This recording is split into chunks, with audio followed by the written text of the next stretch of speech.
All right, everyone, come on in. Come on in, sit down. Let's get to business here. All right. Thank you, everybody, for coming today. As you know, this is our last class of the semester at MRU Movie Review University. Thank you guys. I appreciate you all for sticking with us this whole time. But today, we're talking about a banger of a movie to end it all off. We've got ourselves Knives Out. Oh, and what a movie to end MRU University with, because me and Kyle know you guys are not ready for this movie. I hope you guys have seen it, because you know the drill by now. Spoilers are going to be coming at you like crazy. So if you have, great. Glad you heard. If you haven't, well, you'll be sitting through. You might be a little spoiled, but that's okay. You're going to be finding out a lot about this movie. So before we get into this, let's get that synopsis out of the way. So if you don't know anything about Knives Out is basically just surrounding the death of a crime novelist named Harlan Thrombey. And it's just a very mysterious situation that kind of comes out of nowhere. And there's one thing that a certain renowned detective knows about, and that's his name's Detective Blanc. And that's that everyone in this wildly dysfunctional family called the Thrombey family is a suspect. Like, no one's kind of clear from this whole situation because, you know, this guy's going to get down to the bottom of it. So Detective Blanc, you know, he has to sift through a web of lies and get around, you know, all the family members trying to push him, you know, steer him off the wrong direction. He has to really get down to the bottom of this to figure out, you know, the truth of what happened to Harlan. All right, Dan, thank you very much for that awesome synopsis of Knives Out. Now, we're going to get into the... Oh, was that the door, Dan? I think. Let me go check real fast. All right, yeah, go check.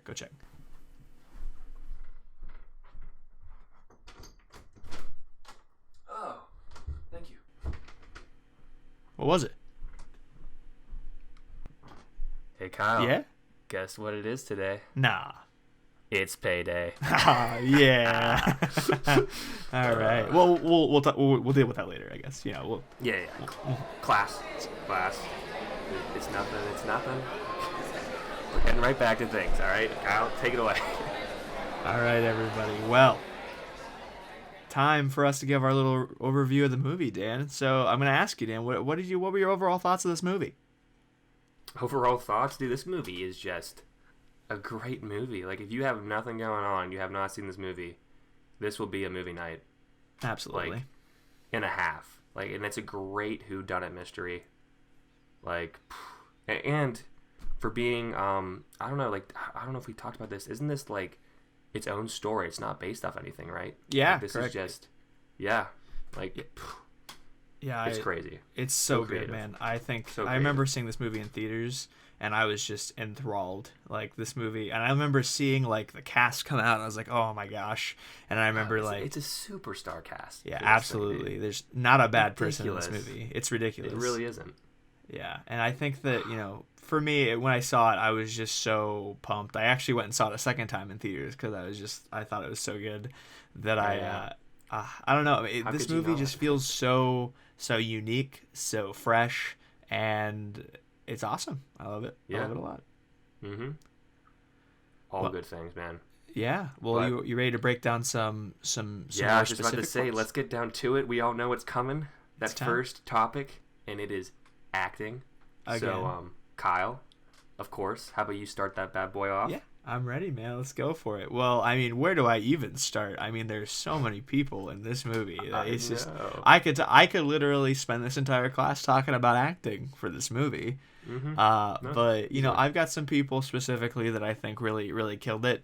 And I mean, what better place to start than the man, the myth, the legend, Daniel Craig? Holy cow, Dan! This man knocked my socks off. Yeah, going from James Bond, at least for me, like going from James Bond to this, like a detective, a renowned detective, with us like a little bit of that southern accent. Like, dude, I'm just like Daniel A little Craig. bit. Dan, that accent slapped me in the face and put a cowboy hat on my head. I know. Like, that's the thing, dude. It's Daniel Craig. I'm just like, Daniel Craig. You're pulling a fast one on me. I was not ready for that. Like, James Bond, man.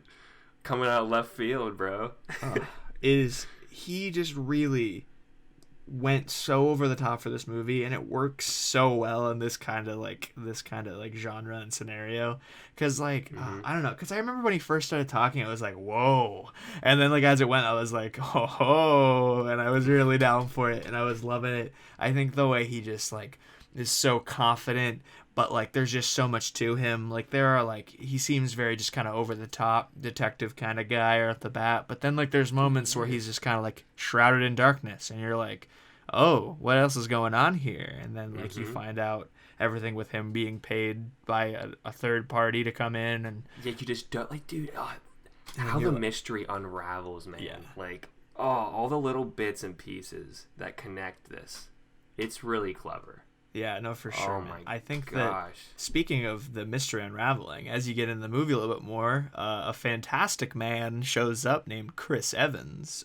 Oh, and it is just so cool. Speaking of like stark contrast in roles back to forth, like you've got Captain America, and then you've got this guy over here being a jerk coming in here. Yeah, I was about to say, like, have we seen Chris Evans like as being portrayed as like the bad guy? Like he is the bad guy. Yeah, So, I mean, I don't think really. I mean, he's definitely been like cocky when he was in like Fantastic Four and stuff. oh yeah, he can be like a jerk in certain things, but nothing like this. This is like, it was good. He did a good job, dude. Yeah. Like he's a good actor. We know he's also a good actor, Chris Evans. Very few things where I'm just like, that bombed. He usually does a pretty good job. Yeah, he's just a really radiant dude. Like he's just very, very present when he's on the screen. And I on think that's screen. Yep. yeah, and I think that like this movie in general has so many people that are so like forward and present all the time in their roles, Yeah. like Jamie Lee Curtis, like Michael Christopher Shannon. Plummer even, bro. Just for like being out. Harlan. He's Harlan, if you know. Yeah, for those Christopher who don't. Plummer. But like, he's even for his little minor role, he plays such a big role. Yeah. Even like when he's gone, dude. Like he just did such a good job. He just does such a good job at like being like that lovable grandpa that like is just so sweet. But with so much mystery, like you just don't know like what's going on. Yeah, and Curtain 2, with him and his whole backstory. Yeah, it's dope. And I mean, like to round it all off, I mean, I will talk about the leading lady of this film is Ana de Armas. I'm pretty sure is how you say it. If it's not, I apologize for butchering it. But she plays Marta Cabrera, the maid or caregiver, I guess, to Harlan Thrombey in this movie. She's kind of like on the outside of the family coming in to help. And she is the leading lady for this movie for a lot of reasons. Not only is she like, the main character, but a lot of this plot and the way that the murder kind of like trickles down, it ends up being revolving around her because it ends up that Harlan left the entire will for her. So immediately the family hates her. So that immediately puts everything on her. And something that we mentioned before is that like a lot of these actors are very forward, very present.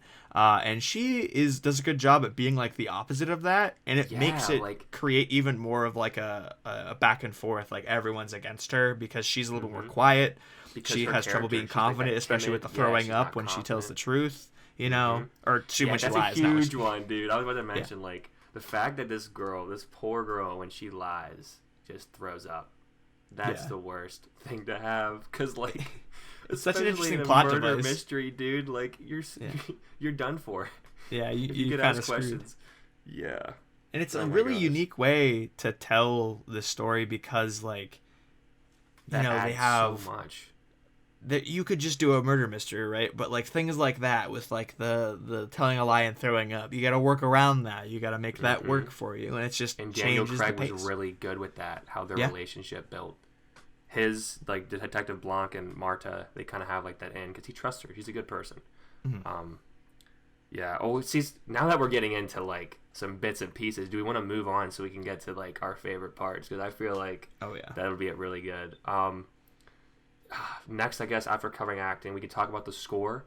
I honestly don't have much to talk about. Like, Nathan Johnson, I actually am not familiar with him as a composer before this.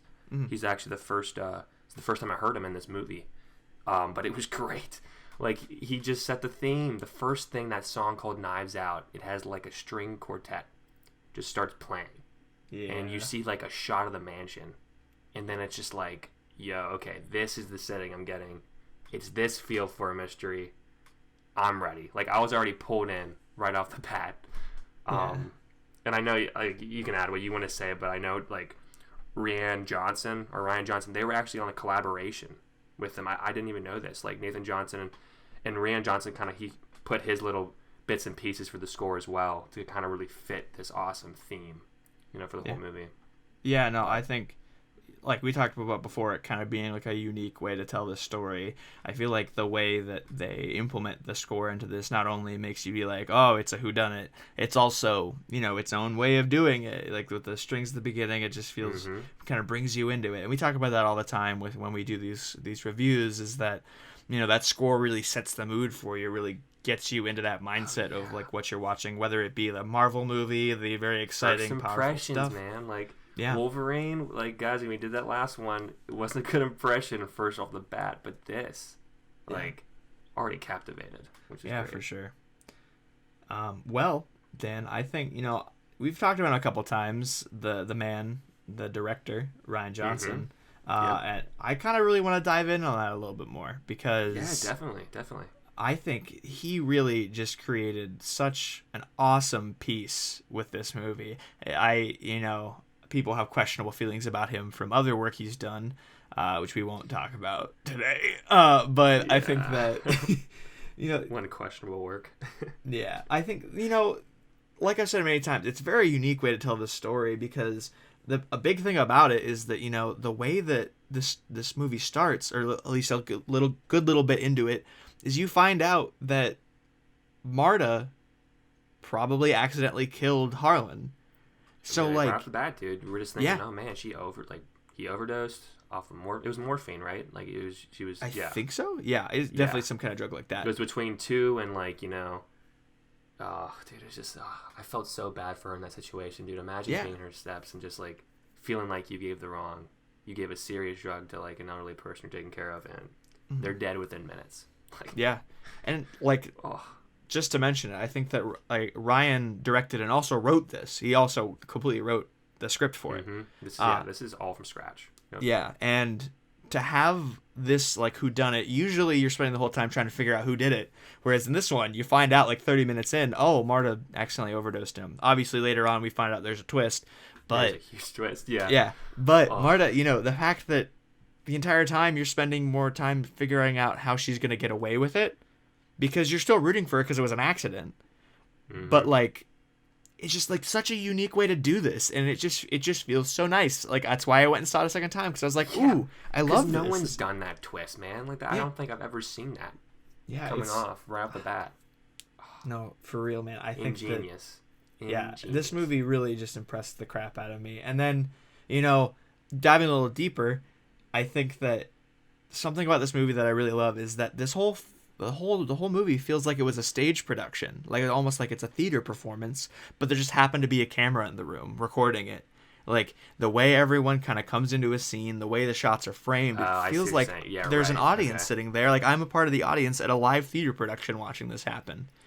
Why I think they went for that feel is because you're always in this home. Like, this is the Thrombey family. Like, this whole family. So, like, you're getting perspective. Like, if, like, imagine just, like, a bunch of detectives coming into your household, and then it turns into a huge, like, investigation, and, like, you're living in this house meanwhile doing your everyday life. So, like, I feel like they want us to feel like we're moving from person to person, seeing their point of view. Like, remember when the interviews happen and he's grabbing people individually? That was good. Like you're saying, like, you really feel like you're just there on the side watching, just the way they set it up. Because I don't even know how to say it, dude. It's just like, you're right. The way they filmed it, man, it makes you feel like you're there in this house, because it's just so intimate, it's so personal, it's so serious. Yeah, because like they take that idea of, like, it's kind of like a stage production that you're watching kind of like come to life in front of you, that like really is suspenseful, adds to that, and suspensefulness, it really enthralls you. But then they, like, it's also a film, so they can add little things on top of that to help with it, like that scene you were talking about where they're having like the talking at the beginning to, like, kind of give you more background and everything. It's kind of like the exposition dump. They have the cuts between them to, like, make it more fluid, whereas, like, maybe on a stage production you'd have, like, the stage split into two halves, and the lights would come up on one half and the lights would come off on the other half, like, back and forth, to, like, show that kind of back and forth feeling. Right. But with the movie, they make it so seamless because they can. It kind of takes out the inconveniences of a stage play with also still giving you that presence, that feeling of person, the intimacy almost of it. But they kind of cut that out. And then another thing that I've always had issues with when I've done acting is the lighting. Always seems to go haywire. But in this movie, it was perfect. It is, everything was. Yeah. No, I mean it goes well. Obviously, it's a high production film, but the lighting in this movie is something that I like really took notice to, because in most scenes, characters are lit in a way where a lot of their face is in shadow, and it gives like half you this shadow, like half flame. Like what's her name? No, yeah, definitely continue. But I'm trying to think of the mom's name. Jamie Lee Curtis. Oh yeah, she played like Lee. Like I remember hers was really big with that. Like because. Mm-hmm. The questions were getting a little nasty. Daniel Craig's trying to dig in deep with the relationship, the daughter and father relationship, and you saw that shadow face on the one side and then like the light on the other. It's like the evil, but the light. Like I don't know what they're going for, but that's what I was kind of like seeing. It's like, oh, there's a darker twist to family members. With the father, like, oh. Yeah, because I think that like the way that they like he purposefully did it, because I've watched interviews with him with Rian Johnson about this movie, and he was very concerned about the blocking, which is like where people move and like where they're standing compared to each other, and the light like really makes you like, it's not even like so forward that you're just like, oh, I caught that, but it's like it gives you enough information that like these people could have ulterior motives, that it gives you that feeling that nobody is the good guy ever, like because like off the bat, you think Jamie Lee Curtis' character is like, oh, she seems like one of the better people. I can kind of write her off as not being the villain.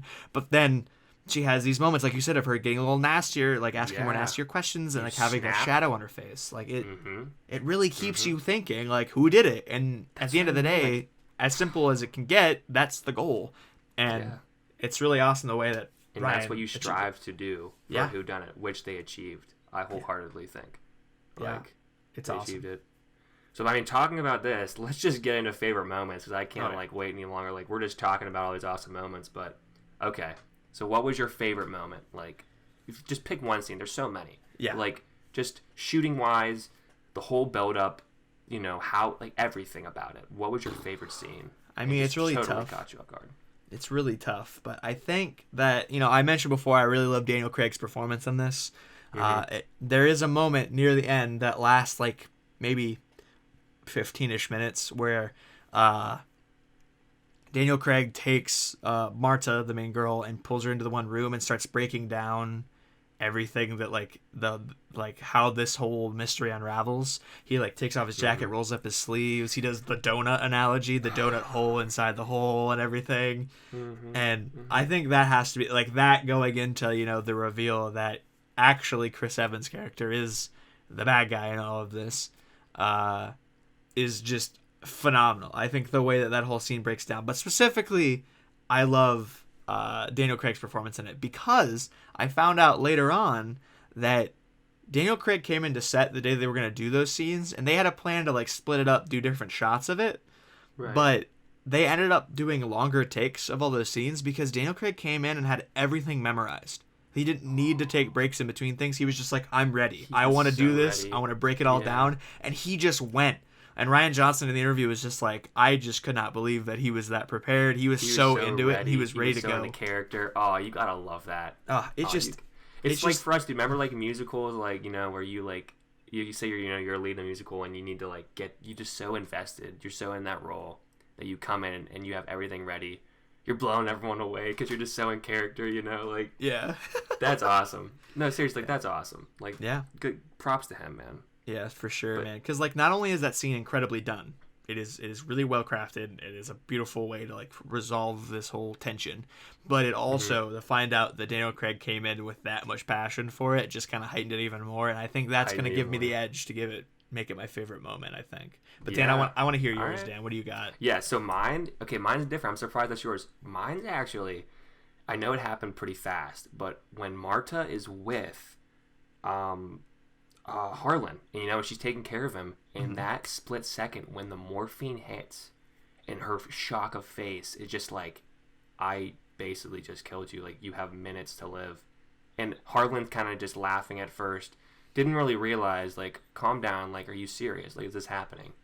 And then when she told him, he's like, wow, this is actually a good death. Like, I'm going to have to put this in my book of deaths, you know? Really quick death, you know? And then I'm just like, what? He's just taking it so lightheartedly. And then immediately a switch flips. He goes, Marta, listen to me.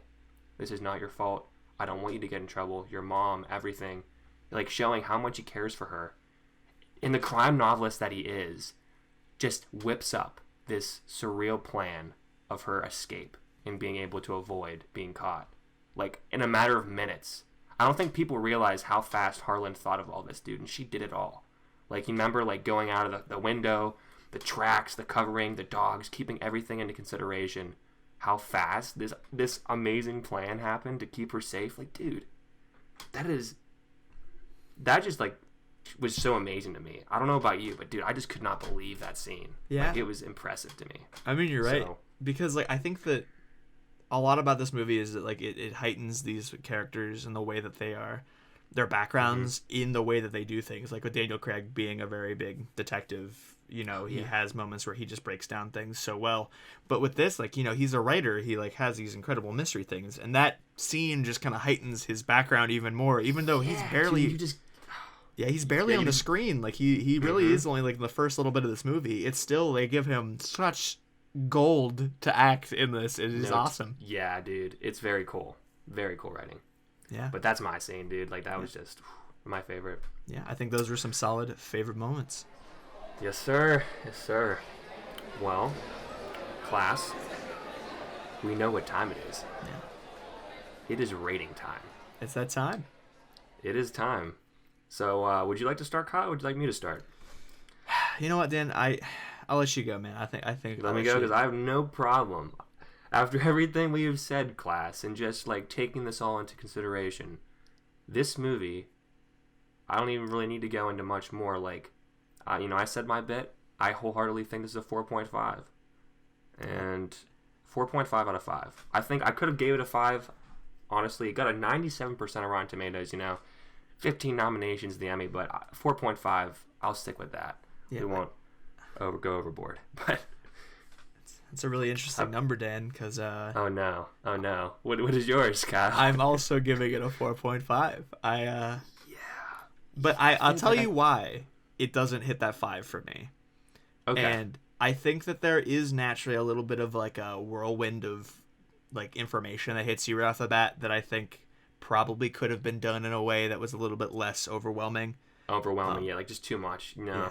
Okay. And the only other thing that I really, like, have, like, to nitpick about this movie is that, you know, you have this cast that is incredibly talented, star-studded cast all around, but there are characters in this that I feel like could have had some more time being at the forefront of, like, information. More screen time. Yeah, some, like, barely got any. Like, that girl, Catherine, from, like, 13 Reasons Why, she was Meg. She, like, didn't really have much. Just a little role here and there.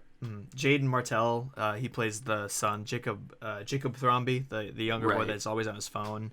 I feel like he could have been a little bit more present in it because his character was really interesting, but he really didn't do a ton. And then even like the two detectives, Lakeith Stanfield and then dude, what's his name? Let me look. I'm gonna cheat. Noah Segan. Noah Segan is the other detective. I feel like they could have had some more presence too, because like they're all incredible actors, but and actresses. But I think that, you know, in the time given, I think Ryan did a great job with like what he had, and I mean we've gushed about it this entire time, so I figure why not nitpick a little bit, just get a little bit, yeah, of course. But yeah, I'm gonna agree with you. 4.5. I think that 4.5. I feel like is the solid. I'm not gonna be over generous, but this was a solid movie. Like, a solid movie. So 4.5, well deserved.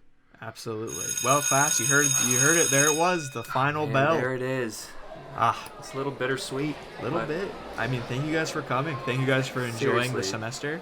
I hope you learned a little bit and had a good time, because we did. We sure as heck did.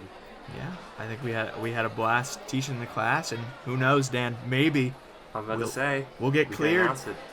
Maybe we will get cleared, guys, and maybe we'll have another semester. Maybe in winter. Who knows? Winter session. Maybe. Winter session.